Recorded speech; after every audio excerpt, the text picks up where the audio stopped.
Մենք իրար չենք տեսնում, բայց հասկանում ենք կես բառից։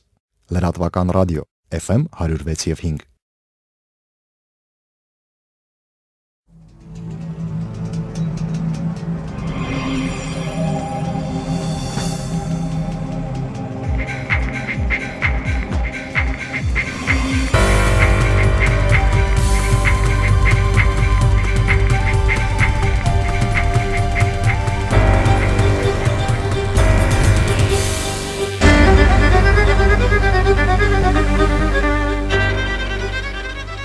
Բարելիս բոլորին լրատվական ռադիոյի եթերում իր աշխատանքն է սկսում թարմ ուղեղով հաղորդաշարը տաղավարում աշխատում են Անե Մանասյանը եւ մեր թողարկման այսօրվա հյուրն է ռեժիսոր Արա Շիրինյանը։ Բարև ձեզ, պարոն Շիրինյան։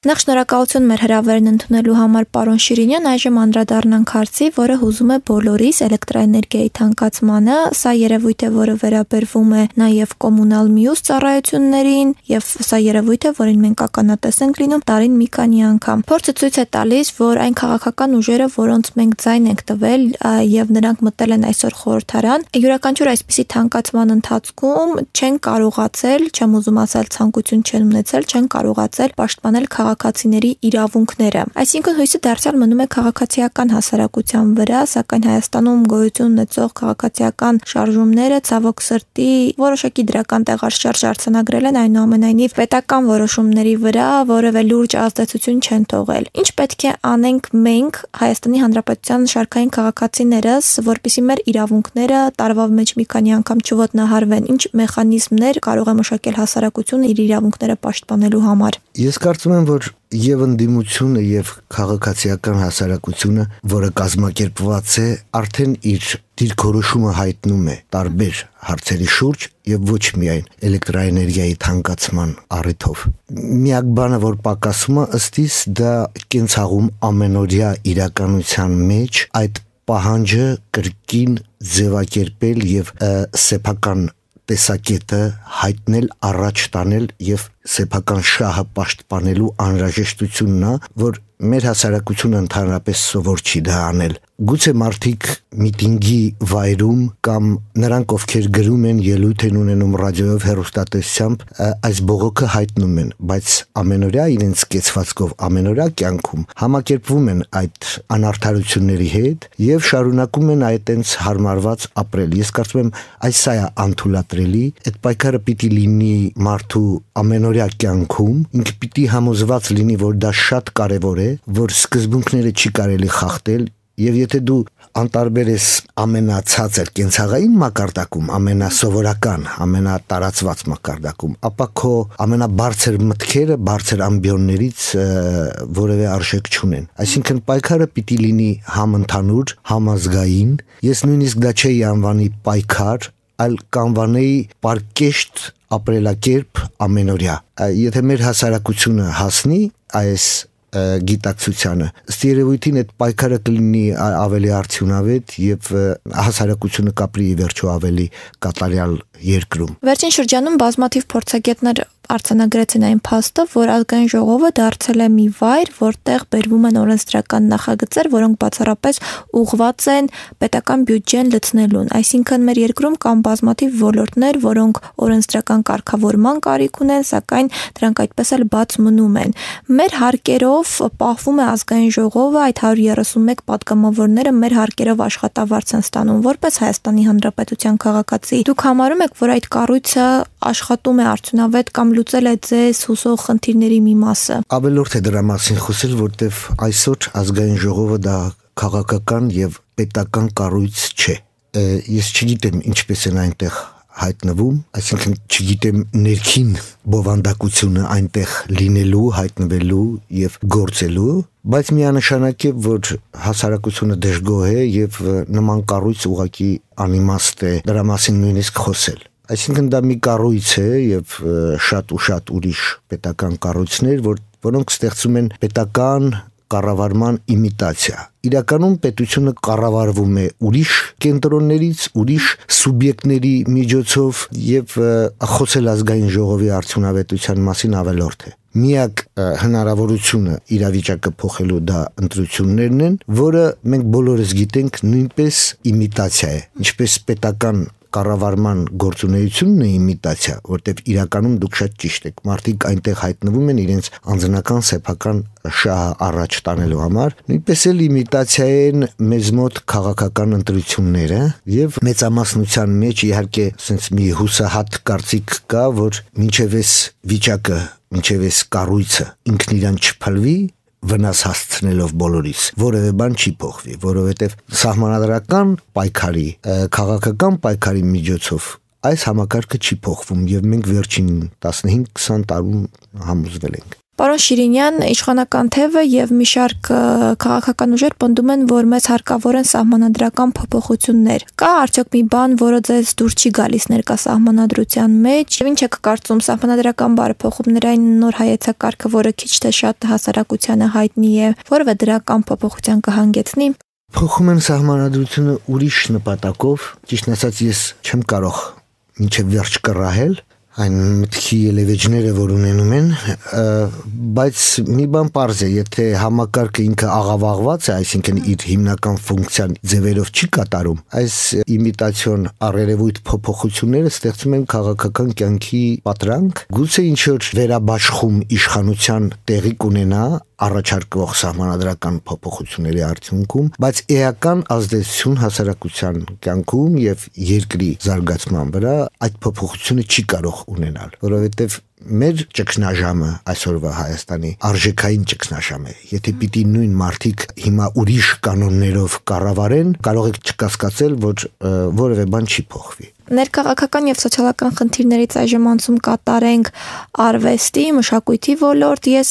հետեւյալ հարցը հղում եմ գրեթե իմ բոլոր արվեստագետ հյուրերին եւ ինձ հետաքրքիր է ինչպիսին է ձեր կյանքում որպես արվեստագետի մշակույթի նախարարության դերը։ Արդյոք հայ արվեստագետը զգում է մշակույթի նախարարության օժանդակությունը իր բոլոր նախաձեռնություններում եւ իր գործունեության մեջ առհասարակ։ Դե ես չեմ կարծում, որ որևէ արվեստագետի կողքին պիտի լինի պետական կառույց, առավել եւս ասենք մշակույթի նախարարություն, ընդհանրապես դա շատ սովետական հիմնարկ է իր էությամբ եւ գործելավոճով, զարգացած երկրներում չկա նման կառույց։ Կան որոշ ինչ որ հիմնարկներ պետական կառույցներում, կան որոշ ասենք դեպարտամենտներ, որոնք ամենևին չեն զբաղվում արվեստագետներին գնահատական տալով, կոչումներ տալով կամ նրանց համար նպաստավոր պայմաններ ստեղծելով, բնավ նրանք ուրիշ ֆունկցիաներ ունեն։ Օրինակ կան ասենք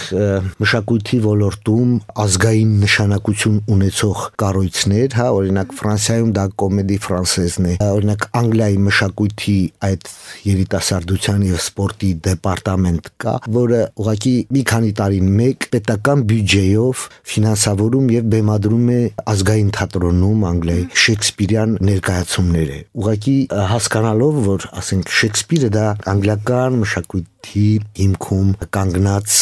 գրող է եւ նրա պիեսները պիտի բեմադրվեն եւ նոր սերունդը դրանք պետք է հնարավորություն ունենա նաեւ բեմադրված տեսնելու, ոչ միայն կարդալու։ Այսպիսի ֆունկցիաներ ունեն պետության կողմից ուղղորդվող ծրագրերը։ Հայաստանում այդպես չէ։ Հայաստանում մշակույթի, կրթության, սփյուռքի այսպիսի նախարարությունները բոլորովին ուրիշ խնդիր են լուծում։ Նրանք փորձում են ամրապնդել այն քաղաքական նախասիրությունները մշակույթի դաշտում, որոնք գոյություն ունեն։ Չեմ կարծում, թե մշակույթի նախարարությունը պետք է ինչ-որ արվեստագետի հովանավորի կամ պայմաններ ստեղծի մշակույթի զարգացման համար։ Կարծում եմ, որ մշակույթը պիտի զարգանա անհատների միջոցով, իսկ նման կառույցները կարող են ուղղակի որոշ շատ կարևոր պետական ծրագրեր, որոնք անհնար է իրականացնել կոմերցիոն կամ այլ եղանակներով, այսպես ասենք, ազգային նշանակություն ունեցող, պատմական նշանակություն ունեցող մշակութային եւ հոգեվոր արժեքները պահպանելով զբաղվի որևէ մշակույթի նախարարություն։ Պարոն Շիրինյան, այժմ անդրադառնանք հայկական կինոարդյունաբերությանը։ Ես գիտեմ, որ մենք Խորհրդային Միության տարիներին ունեցել ենք իսկապես բարձրորակ կինոարդյունաբերություն եւ չնայած որ այն ժամանակ էլ առանձնապես մեծ ֆինանսական հովանավորություն չկար, սակայն ստեղծվել են գործեր, որոնք առ այսօր դիտվում են եւ սերունդներ են դաստիարակում։ Արդյոք այսօր միայն ֆինանսական գործոնն է, որը խանգարում է հայ ռեժիսորին ստեղծել որակով աշխատանք։ Իհարկե ֆինանսական աջակցությունը կարևոր է, բայց դա պարտադիր, բայց ոչ բավարար պայման է կինոյի արտադրության համար։ Աշխարհում մի քանի երկիր կա, որ կարողանում է կինոարտադրությամբ ինքնաֆինանսավորվել։ Եվրոպական շատ զարգացած երկրներ կառավարությունները դոտացիա են տրամադրում կինոյի զարգացմանը, կինոֆիլմերի ստեղծմանը։ Նույնը պիտի լինի նաև Հայաստանում, բայց մեր տնտեսական պայմաններում դա անհնար է, եւ մենք ցավոք սրտի ես պիտի ասեմ, որ որևէ հեռանկար չունենք, եթե իհարկե առանձին անհատներ չգտնեն ստեղծագործական ուղիներ այս վիճակը ճեղքելու անցնելու եւ զարմանալիորեն մենք միշտ ունեցել ենք նման մարդիկ, չենք ունեցել զարգացած կինոինդուստրիա, բայց միշտ ունեցել ենք կինոյի բնագավառում համաշխարհային անուններ։ Դա անհատների շնորհիվ է տեղի ունեցել, բայց առաջիկայում ես չեմ տեսնում որևէ հեռանկար, որպեսի համակարգված կինոինդուստրիա ձևավորվի եւ մենք ունենանք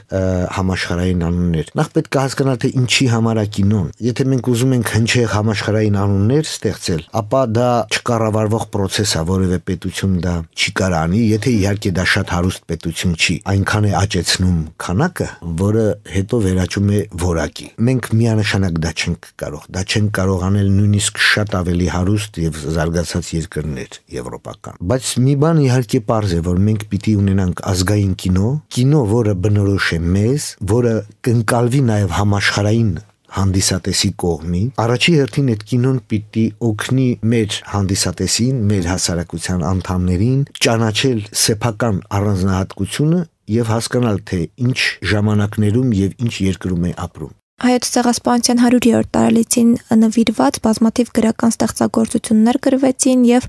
1-2 ֆիլմ նկարահանվեց, եթե չեմ սխալվում, դրանից առաջել են թեմային վերաբերյալ ֆիլմեր նկարահանվել։ Ըստ ձեզ, ինչպիսին պետք է լինի հայոց ցեղասպանության մասին ֆիլմը, որը իր մեջ կրի այն բոլոր կարևոր ուղերձները, որոնք հայ ժողովուրդը, համայն հայությունը ցանկանում է հղել համաշխարհային հանրությանը առաջին հերթին։ Դժվար հարց եք տալիս շատ։ Նախ ասեմ, որ այնուամենայնիվ ինչ որ ֆիլմեր նկարահանվեցին, վավերագրական եւ խաղարկային նույնիսկ, եւ կարծում եմ, որ դա առավելագույնն էր, որը մենք հիմա կարող էինք անել կինոինդուստրիայի պայմաններում։ Ուրիշ բան, որ ձեր երկրորդ հարցը, թե ինչ ուղերձներ պիտի հաղորդի այդպիսի ստեղծագործությունը, գիտեք, արվեստը ուրիշ նպատակ ունի։ Արվեստը չի կարող քաղաքական պահանջատիրությունը ուղղակիորեն ներկայացնել։ Նա այլ կերպ է ազդում մարդու վրա, կոնկրետ պատմություններով, կոնկրետ ճակատագրերով հուզական ներգործություն է ունենում մարդու վրա եւ փոխում է նրա վերաբերմունքը այս կամ այն հարցի շուրջ։ Այդպիսի կինո պիտի լինի, որը կգտնի հետաքրքիր պատմություն եւ կպատմի դա կինոյի ժամանակակից լեզվով։ Անկախ նրանից կլինի ցեղասպանության 100-ամյակը, թե 110-ամյակը, նման ֆիլմ մենք դեռ չունենք։ Կարծում եմ, որ այս ուղղությամբ պիտի աշխատել նաև համաշխարհային հանրության հետ միասին։ Սկսած 65 թվականից, երբ մենք արդեն բարձրաձայնեցինք, առաջին անգամ ձևակերպեցինք հայ ժողովրդի պահանջատիրությունը ցեղասպանության հարցում, նրա ճանաչելու անհրաժեշտությունը, այդ ժամանակից ի վեր մենք կաղապարված ենք որոշ կարծրատիպերով, որոնք ստեղծվել են տարբեր տարիներին, տարբեր կոմպրոմիսների արդյունքում, սովետական տարիներին հայ պատմաբանները չէին կարող ամեն ինչ գրել եւ ուրիշ եղանակով էին դա այնց էմոցիոնալ էին ներկայացնում ցեղասպանության պատմությունը եւ այլն, բայց հիմա ուրիշ ժամանակներ են եւ ես կարծում եմ, որ սա կոմպլեքս խնդիր է, այսինքն պատմագետները իրենց հերթին, քաղաքական գործիչները իրենց հերթին, արվեստագետները իրենց գործիքներով պիտի կարողանան ճեղքել։ Նախ պետք է մեզ համար հասկանալի դարձնեն, թե մենք ինչ ենք ակնկալում աշխարհից, երբ հիշում եւ պահանջում ենք։ Պարոն Շիրինյան, մեր պետական այրերի շուրթերից մենք հաճախ ենք լսում գիտելիքահեն տնտեսություն բառակապակցությունը, ինչը կկարծում ներկայիս հայկական կրթական համակարգը բացահայտում է, ակտիվացնում է հայ երիտասարդի մտավոր ներուժը։ Գիտեք, արդեն քանի տարի է խոսում են նրա մասին, որ ժամանակակից գիտելիք, նոր տեխնոլոգիաներ, նոր տեղեկատվական դարաշրջանում նոր կրթական, նոր բովանդակություններ են անհրաժեշտ, բայց դպրոցներում շարունակում են դասավանդել տասնամյա, 20-ամյա վաղեմության ծրագրերով, որևէ մեկը տենցել դպրոցում աշակերտներին կարող է սովորացնեն օգտվել համակարգչից, բայց այդտեղ սովորացնելու բան չկա։ Ես տեսել եմ ոնց է 1.5 տարեկան երեխեն 15 րոպեում սովորում օգտվել համակարգչից, այսինքն ստանալ այն, ինչ որ իրան պետք է։ Մտնում է ինտերնետ, գտնում է իր ուզած խաղը եւ խաղում է։ Դա բավարար չէ կրթական համակարգում համակարգչի օգտագործումը համարել նվաճում, սա ուղղակի ծիծաղելի է։ Պիտի ավելի լուրջ բովանդակություն լինի։ Ես չեմ ասում ծրագրավորում սովորացնել, բայց մենք պետք է հասկանանք, որ այսօր հասկանալ համակարգչի կառուցվածքը, հա, ինչ բան է, այսինքն նրա պրոցեսորը, ինչ բան է նրա մայր սալիկը, հիշողությունը, ֆորմատների տեսակները, դա նույնն է, ինչ եթե մենք օրինակ այսօր չիմանայինք ինչ բան է էլեկտրականությունը, չիմանայինք, որ ինչպես է միանում հեռուստացույցը եւ ոնց կարելի է ալիքները փոխել։ Մենք այս աստիճան ճահճացած ենք եւ չենք հասկանում, թե որքան ենք հետ մնացել։ Ես նկատի ունեմ դպրոցական ծրագրերը, որքան գոյություն ունի ժամանակակից գիտելիք, առանց որի մարդը չի կարող իր կերծաղում իրեն վստահ զգալ։ Մասնագիտական կրթությունը մեզ մոտ, ընդհանրապես կրթությունը, բարձրագույն կրթությունը, գիտեք, ես դա կանվանեմ պրոֆանացիա, այսինքն երբ դու իրական արժեքը փոխարինում ես նրա կեղծ նմանօրինակով, ստեղծում ես իմիտացիա։ Չկա բովանդակություն, չկան մարդիկ, ովքեր գիտելիք կփոխանցեն։ Գիտելիքի հետևից գնացող ուսանողը պիտի ունենա մոտիվացիա, բայց նույնիսկ բուհական մակարդակում այդ մոտիվացիան չեն տալիս։ Որևէ մեկը չի խրախուսում ուսանողին, ասենք, ավելի շատ բան իմանա։ Բոլորը ուզում են, որ այդ դասը անցնի հանգիստ, շատ չչարչարվեն, միջոցները, որ ունեն համալսարանները եւ բարձրագույն ուսումնական հաստատությունները, ծախսվում են ավելի շատ կոմունալ եւ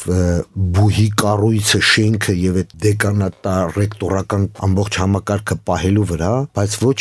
գործիքներ եւ տեխնիկական միջոցներ ձեռք բերելու համար, որոնք կօգնեն ուսանողներին ավելի շատ գիտելիք ստանալ։ Կինոյի հեռուստատեսության բնագավառում ուսանողները տարիներ շարունակ սովորում են այտենցել չտեսնելով այն գործիքը, որի վրա նրանք պիտի ապագայում ստեղծագործեն եւ ֆիլմեր նկարեն։ Ես նկատի ունեմ տեսախցիկ, մոնտաժային սեղանները, այո, ձևի համար 1-2 տեսախցիկ, 1-2 մոնտաժային համակարգիչ ձեռք են բերում, բայց ասենք դրա սպասարկման մասնագետ այդպես էլ չեն կարողանում իրենց մոտ պահել։ 30-40 հազար դրամ աշխատավարձ են ինչ որ մեկին դուրս գրում եւ կարծում են, թե դա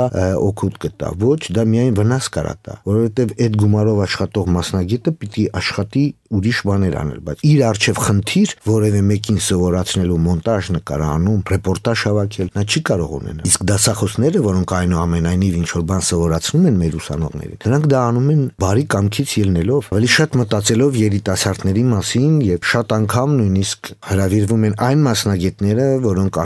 արդեն բնագավառում չեն աշխատում։ Ես չեմ ասում, թե նրանք չեն կարող դասավանդել։ Կարող են, բայց դրան զուգահեռ պիտի լինեն կրթական process-ը պիտի տանեն նաեւ գործող լրագրողներ, գործող մասնագետներ։ Պարոն Շիրինյան, այժմ անդրադառնանք մեր ազգային բարձրագույն արժեքներից մեկի հայոց լեզվի նկատմամբ մեր վերաբերմունքին։ Մենք հաճախ ենք տեսնում, թե ինչպես է նույն հեռուստաեթերից խախտվում լեզվի մասին օրենքը, ինչպիսի անհարգալից վերաբերմունք են իրենց անգրագետ հայերենով դրսևորում մեր շատ քաղաքական գործիչներ։ Նույնը տեսնում ենք նաև հասարակության տարբեր շերտերում, այդ լատինատար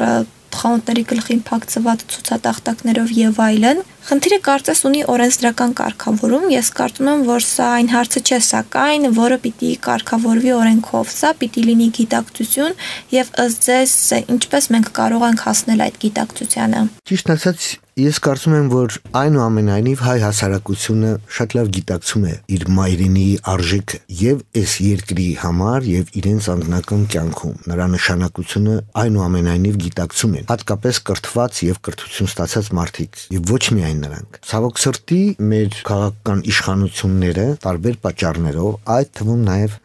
Հայաստանի Հանրապետության այսօրվա կարգավիճակից ելնելով աշխարհաքաղաքական խնդիրների հանգամանքներում, որ մեր առջև կանգնած են, մեր քաղաքական էլիտան չի կարողանում ստարժանվույն պաշտպանել հայոց լեզվի շահերը։ Այստեղ գալիս են Ռուսաստանի կրթության նախարարությունը եւ մի կատարյալ անհեթեթություն հայտարարում այն մասին, որ 2 միլիոն հայ խոսում է ռուսերեն եւ պետք է նրանց համար պայմաններ ստեղծել։ Եթե նրանք խոսում են ռուսերեն, ուրեմն այդ պայմանները արդեն եղել են։ Ինչի հաշվին պիտի պայմաններ ստեղծել, որ լեզվի հաշվին։ Անգլերենի թե հայերենի։ Ես դեմ եմ, որ որևէ ուրիշ լեզու դուժի կամ իրեն հատկացված ժամանակը տրամադրվի կրթական համակարգում ռուսերենը զարգացնելու համար։ Նա առանց այդ էլ չափազանց շատ է Հայաստանում։ Այո, իսկապես 2,700,000 բնակչություն ունեցող երկրում 2 միլիոնը խոսում է ռուսերեն։ Հետո